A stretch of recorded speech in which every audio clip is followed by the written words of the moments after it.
शिवम्।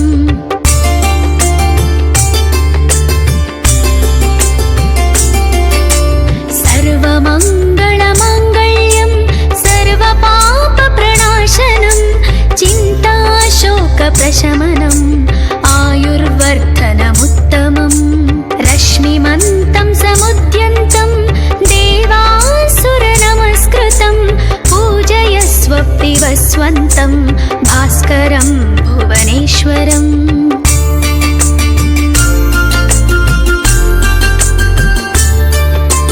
सर्वदेवात्मको ह्येष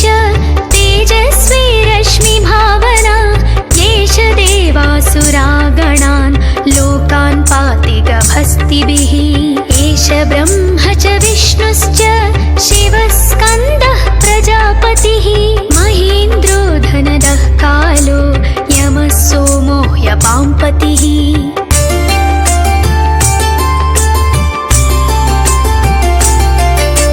पितरो वसवः साध्या ह्यश्विनौ मरुतो मनुः वायुर्वह्निः प्रजाप्राणः ऋतुकर्ता प्रभाकरः।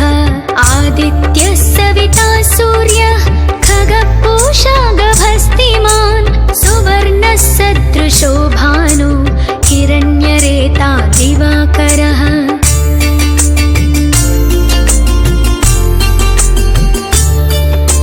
हरिदश्वः सहस्राचिः सप्त सप्तिर्मरीचिमान् तिमिरोन्मन्तनः शम्भुः त्वष्टा मार्ताण्डकोंशुमान्। हिरण्यगर्भः शिशिरः तपनो भास्करो रविः अग्निगर्भोदितेः पुत्रः शङ्खः शिशिरनाशनः।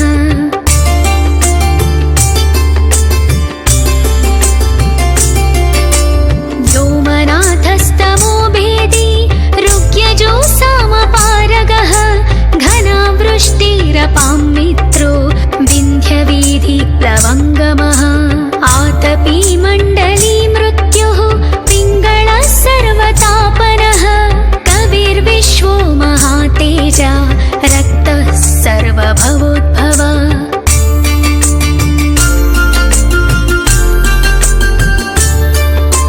नक्षत्रग्रहताराणाम् अधिपो विश्वभावनः तेजसामपि तेजस्वी द्वादशात्मा नमोऽस्तु ते। नमः पूर्वाय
परिश्रान्तं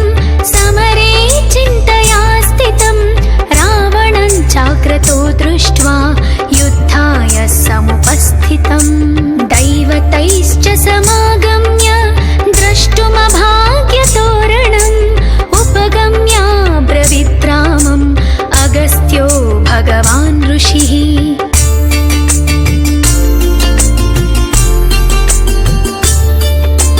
राम राम महाबाहो शृणु गुह्यां सनातनं येन सर्वानरीं वत्स समरे विजयिष्यसि आदित्यहृदयं पुण्यं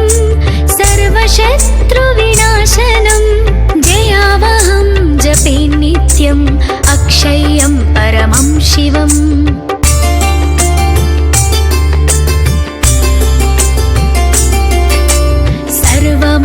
सर्वमङ्गलमाङ्गल्यं सर्वपापप्रणाशनं चिन्ताशोकप्रशमनम् आयुर्वर्धनमुत्तमम् रश्मिमन्तं समुद्यन्तं देवासुरनमस्कृतं पूजयस्व विवस्वन्तं भास्करं भुवनेश्वरम्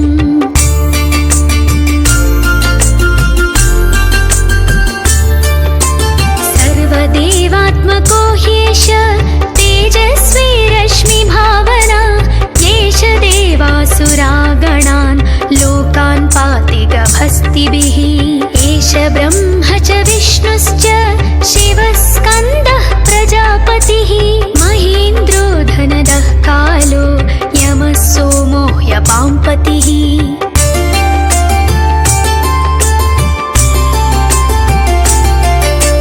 पितरो वसवः साध्या ह्यश्विनौ मरुतो मनो वायुर्वह्निः प्रजाप्राणः ऋतुकर्ता प्रभाकरः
दृष्ट्वा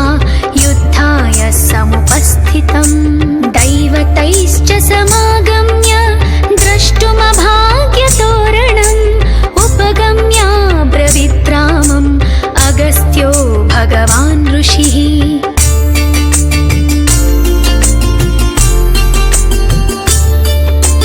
राम राम महाबाहो शृणु गुह्यां सनातनं येन सर्वानरीन् वत्स समरे विजयिष्यसि आदित्यहृदयं पुण्यं सर्वशत्रुविनाशनं जयावहं जपे नित्यम् अक्षय्यं परमं शिवम्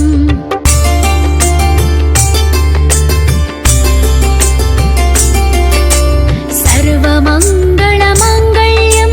सर्वपापप्रणाशनं चिन्ताशोकप्रशमनम् आयुर्वर्धनमुत्तमम् रश्मिमन्तं समुद्यन्तं देवासुरनमस्कृतं पूजयस्व विवस्वन्तं भास्करं भुवनेश्वरम्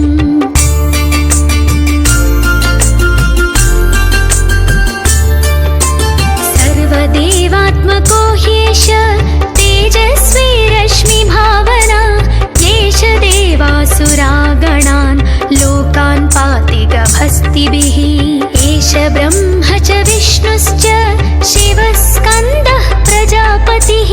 महेन्द्रो धनदः कालो यमः सोमो ह्यपाम्पतिः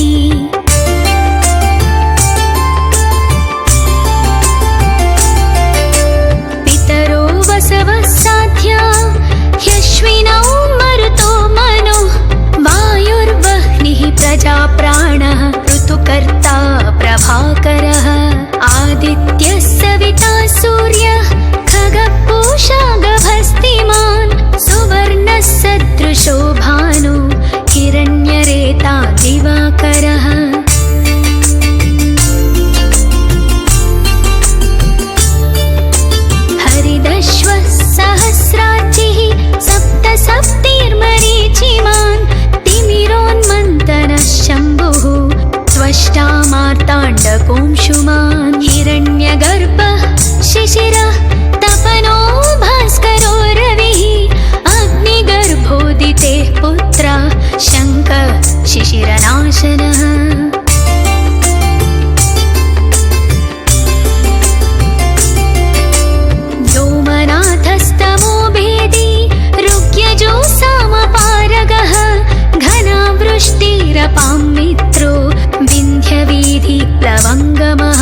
दृष्ट्वा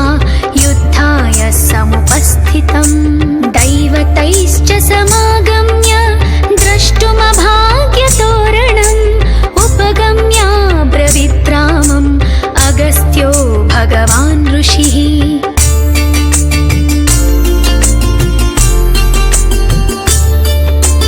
राम राम महाबाहो शृणु गुह्यां सनातनम् येन सर्वानरीन् वत्स समरे विजयिष्यसि आदित्यहृदयं पुण्यं सर्वशत्रुविनाशनम् जयावहं जपे नित्यम् अक्षय्यं परमं शिवम्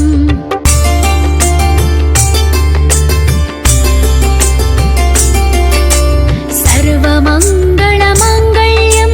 सर्वपापप्रणाशनं चिन्ताशोकप्रशमनम् आयुर्वर्धनमुत्तमम्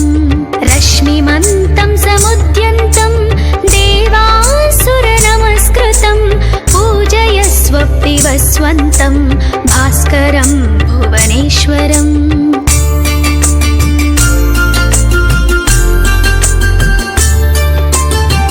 सर्वदेवात्मको ह्येष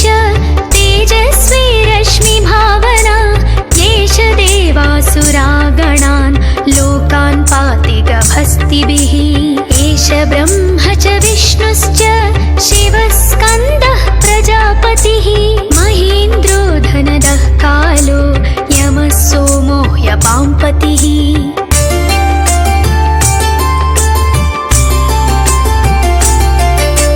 पितरो वसवः साध्या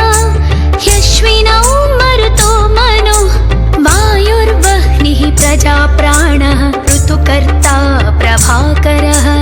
आदित्यः सविता सूर्यः खगपूषा गभस्तिमान् सुवर्णः सदृशो भानु हिरण्यरेता दिवाकरः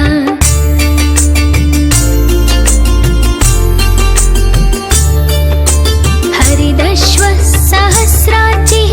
सप्त सप्तिर्मरीचिमान् तिमिरोन्मन्तनः शम्भुः त्वष्टा मार्ताण्डकोंशुमान् हिरण्यगर्भः शिशिरः तपनो भास्करो रविः अग्निगर्भोदितेः पुत्रः शङ्खः शिशिरनाशनः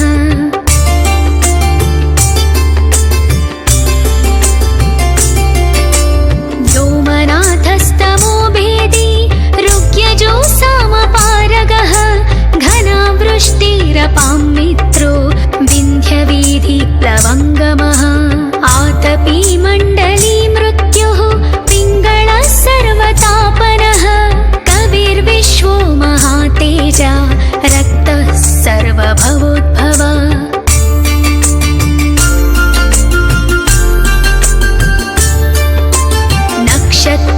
नक्षत्रग्रहताराणाम् अधिपो विश्वभावनः तेजसामपि तेजस्वी द्वादशात्मा नमोऽस्तु ते नमः पूर्वाय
दृष्ट्वा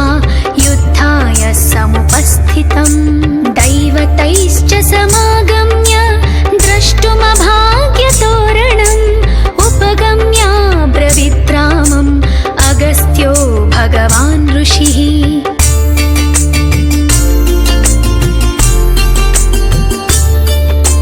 राम राम महाबाहो शृणु गुह्यां सनातनं येन सर्वानरीन् वत्स समरे विजयिष्यसि आदित्यहृदयं पुण्यं सर्वशत्रुविनाशनं जयावहं जपे नित्यम् अक्षय्यं परमं शिवम्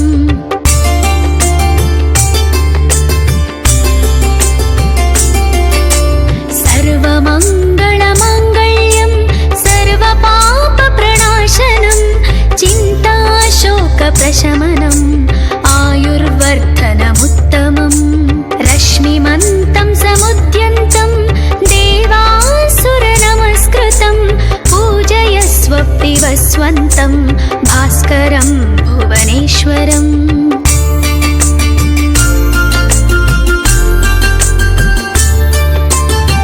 सर्वदेवात्मको ह्येष तेजस्वी रश्मिभावना येष देवासुरागणान् लोकान् पाति गभस्तिभिः एष ब्रह्म च विष्णुश्च शिवस्कन्दः प्रजापतिः महेन्द्रो धनदः कालो यमः सोमो ह्यपाम्पतिः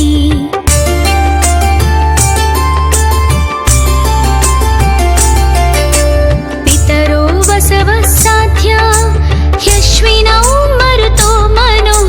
वायुर्वह्निः प्रजाप्राणः ऋतुकर्ता प्रभाकरः आदित्यः सविता सूर्यः खगः गभस्तिमान् सुवर्णः सदृशो भानु हिरण्यरेता दिवाकरः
शक्तिभिः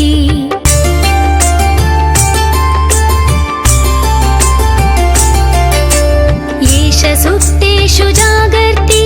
भूतेषु परिनिष्ठितः येष एवाग्निहोत्रं च फलं चैवाग्निहोत्रिणां वेदाश्चक्रतवश्चैव क्रतूनां फलमेव च यानि कृत्यानि लोकेषु सर्व एष रविप्रभुः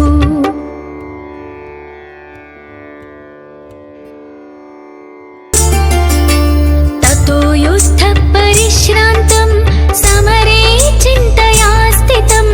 रावणं चाक्रतो दृष्ट्वा युद्धाय समुपस्थितं दैवतैश्च समागम्य द्रष्टुमभाग्यतोरणम् उपगम्य ब्रवीद्रामम् अगस्त्यो भगवान् ऋषिः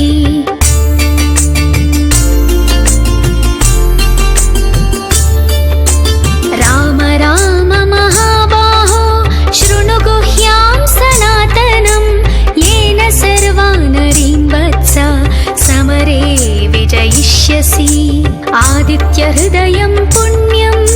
सर्वशत्रुविनाशनं जयावहं जपे नित्यम् अक्षय्यं परमं शिवम्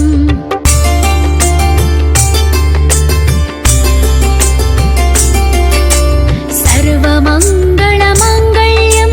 सर्वपापप्रणाशनं चिन्ताशोकप्रशमनम् आयुर्वर्धनमुत्तमम् रश्मिमन्तं समुद्यन्तं देवासुरनमस्कृतं पूजयस्व पिबस्वन्तं भास्करं भुवनेश्वरम्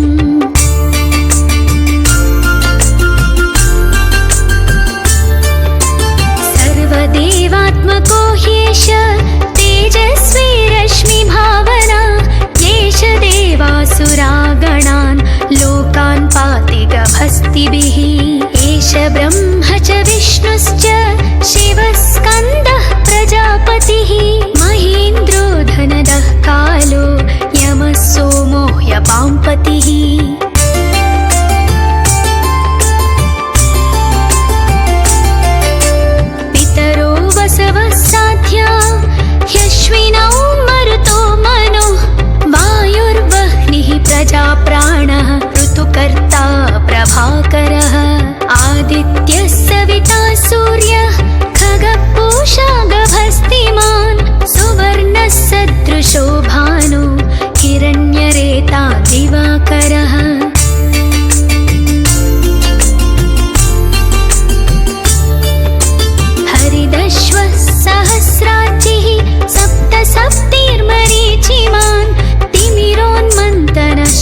समुपस्थितम्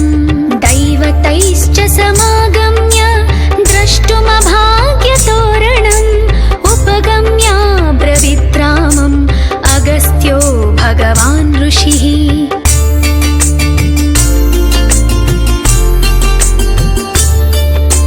राम राम महाबाहो शृणु गुह्यां सनातनम्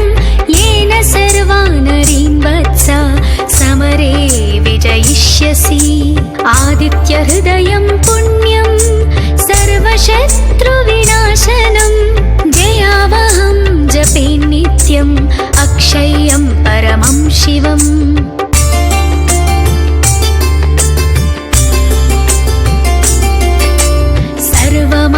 सर्वमङ्गलमाङ्गल्यं सर्वपापप्रणाशनं चिन्ताशोकप्रशमनम् आयुर्वर्धनमुत्तमम् रश्मिमन्तं समुद्यन्तं देवासुरनमस्कृतं पूजयस्व विवस्वन्तं भास्करं भुवनेश्वरम्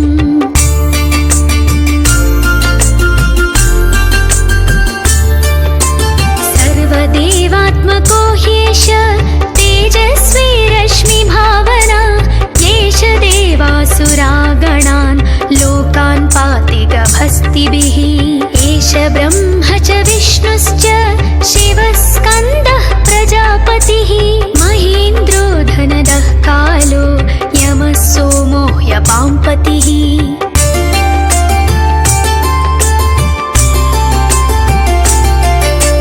पितरो वसवः साध्या ह्यश्विनौ मरुतो मनो वायुर्वह्निः प्रजाप्राणः ऋतुकर्ता प्रभाकरः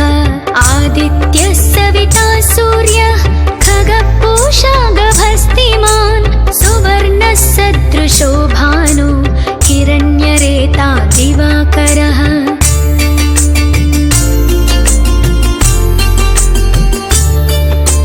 हरिदश्वः सहस्राचिः सप्त सप्तिर्मरीचिमान् तिमिरोन्मन्तनः शम्भुः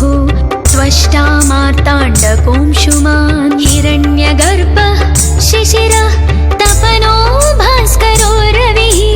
अग्निगर्भोदितेः पुत्रः शङ्खः शिशिरनाशनः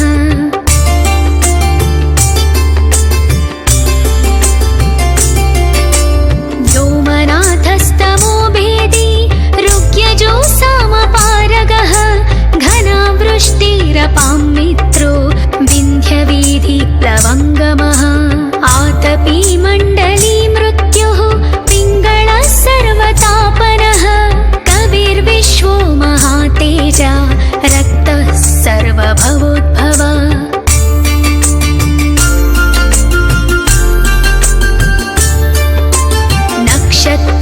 नक्षत्रग्रहताराणाम् अधिपो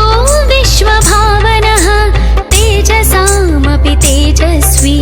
द्वादशात्मान् नमोऽस्तु ते नमः पूर्वाय गिरये पश्चिमायाद्रये नमः ज्योतिर्गणानां पतये दीनाधिपतये नमः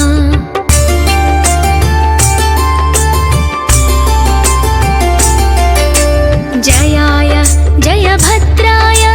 हर्यश्वाय नमो नमः सहस्रांशो आदित्याय नमो नमः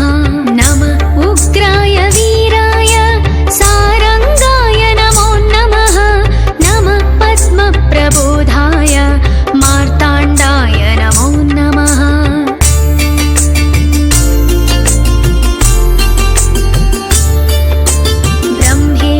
ब्रह्मेशानाच्युतेशाय सूर्यायादित्यवर्चसे भास्वते सर्वभक्षाय रौद्राय वपुषे नमः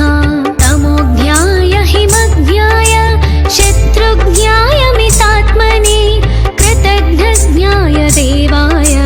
ज्योतिषां पतये नमः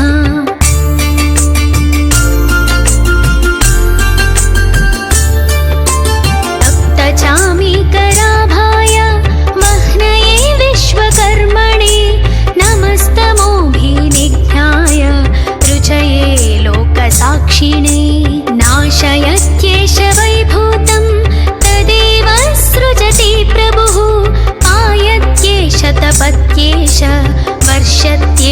प्रभस्तिभिः